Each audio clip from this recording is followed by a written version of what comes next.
So the last video we discussed about the chromosome, the types of chromosome, structure, everything.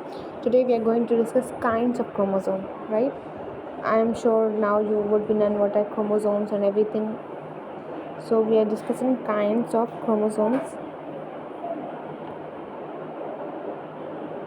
Kinds of chromosomes, this means there are several, right? 1, 2 and 3. You'll see 3. First one, very basic, homologous chromosome. Second one called as a autosome.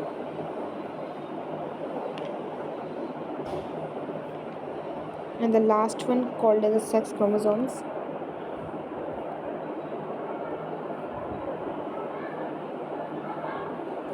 These three types, right, we'll discuss.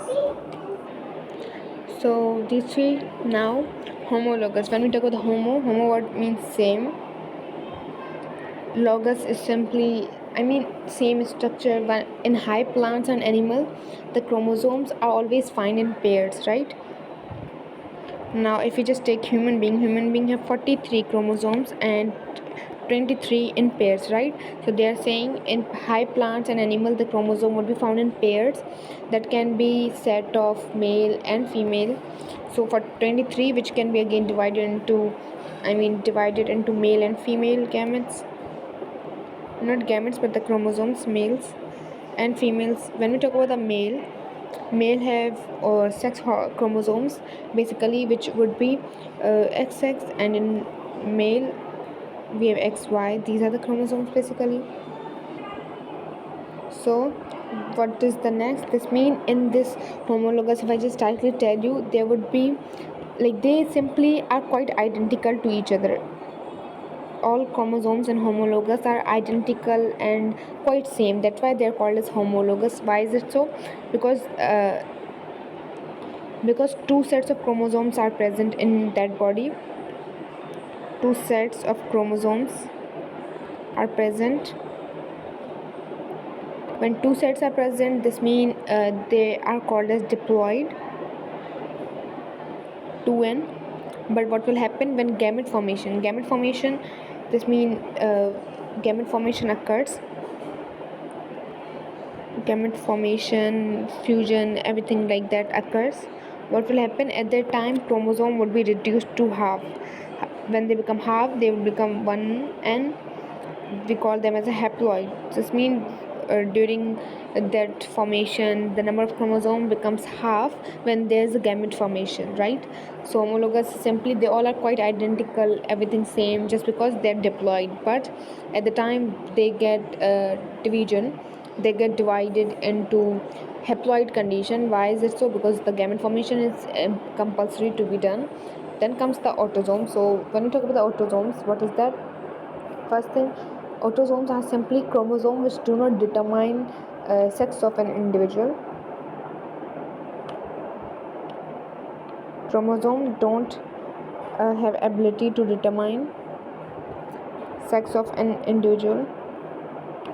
That's basically called as autosomes. So autosomes, even they contain genes of various characters except for reproductive. When we talk about sex organ simply means they don't possess reproductive organs. Otherwise rest we can say yes, they have all things. They contain genes of various characters. This could be anything, but except for reproductive. Even they have no concern with the determination of sex organ, which is simply excel their chromosome but can not determine, right? Then comes the last one, which is about sex chromosomes. Sex chromosome which contain genes of reproductive organs.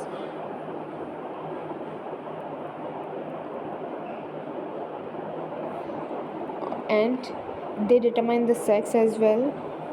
Determine sex. These chromosomes are of two types. What are these? Here comes these two types, males and females. In males we see they have two chromosomes, like two chromosomes which would be XY.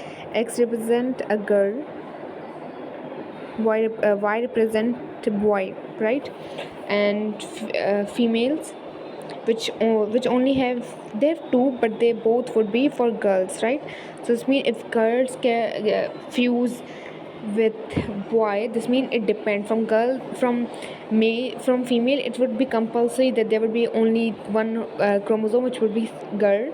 Rest it depends which chromosome are we getting from the male body, then there would be formation of a new body, the formation of zygote when a sperm and ovum get fused, then these all processes occur, right? So even when we talk about the acrosomes, there are few more points, few more things, let's discuss that as well. So we know 46 chromosomes are there total, right? When we talk about the not in pairs, simple, so they become 44. When they become 44 we call them as autosomes. And when we talk about the pairs, we have 23 in pairs, so in pair they'll become 22, right? So they are even called as autosomes, right? I hope it will be clear. This means these all are responsible for their somatic chromatin mitosis, these all process. So if I just write, when we talk about the female is simply having 2n diploid. What they will form, they will 44 plus there will be x chromosomes xx, right? So this means if we divide them we'll get 22 plus x, or even next would be 22 plus x, right? And then we'll get 44, right? But what in the male we have 2n, right? What we'll get 44 plus we'll get xy both. So 22 plus x one time, 22 plus y one time. This means this would be the number. Then I hope it would be clear. Then comes another case like what? This means in birds, when we talk about the birds also have female and male, right? Female and male. So in male is simply they have Z chromosomes, in female we have ZW. Their position is replaced in some other organ. This means that's why this is given. Then we have karyotype. There will be word karyotype which you'll see. Karyotype is what? Karyotype is simply a picture of chromosome. Picture of chromosome taken. So why is that picture of chromosome taken? I'll tell you. First thing, they are simply photographic period. This means the picture of chromosome is obtained in the computer, and the computer which arrange chromosomes into pair. At the time they have the same size, same shape. So if I just make it a picture, if this the uh, so in the end their size becomes small. This means they're not able to identify here the picture here, I mean not on the upper side, but as a genuine the picture would be taken. How is that? So what will happen, they are quite same shape, same things, everything.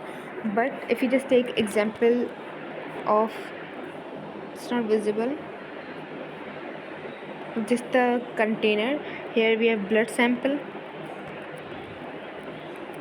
This blood sample is uh, given or further going for the centrifuge process by what? By the colchi, which is simply chemical. This is simply chemical. In this one a slide would be prepared so that we can see a slide would be prepared, and these cloci which will simply prevent formation of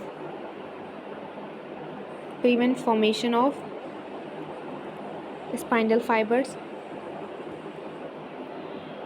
So this means if there would be, then after spindle fibers we'll keep it going like this. If this the body, here would be picture taken. When picture would be taken, the picture of the chromosome, that would be then called as a what? This picture would be called as a ideogram. Here like during the metaphase we'll see there will be repetition or the formation would be there, but at the end here these are not able to identify. So metaphase chromosomes comes in the center. In this process metaphase chromosomes comes in center. but because of the problem, because there would be no spinal fiber, so the chromosome does not come in the center. This means there would be of course something wrong if they cannot come in the middle. So at that time the picture would be taken, and that picture would be called as a ideogram. So I hope it would be like very much clear everything. Thank you for watching. Bye bye.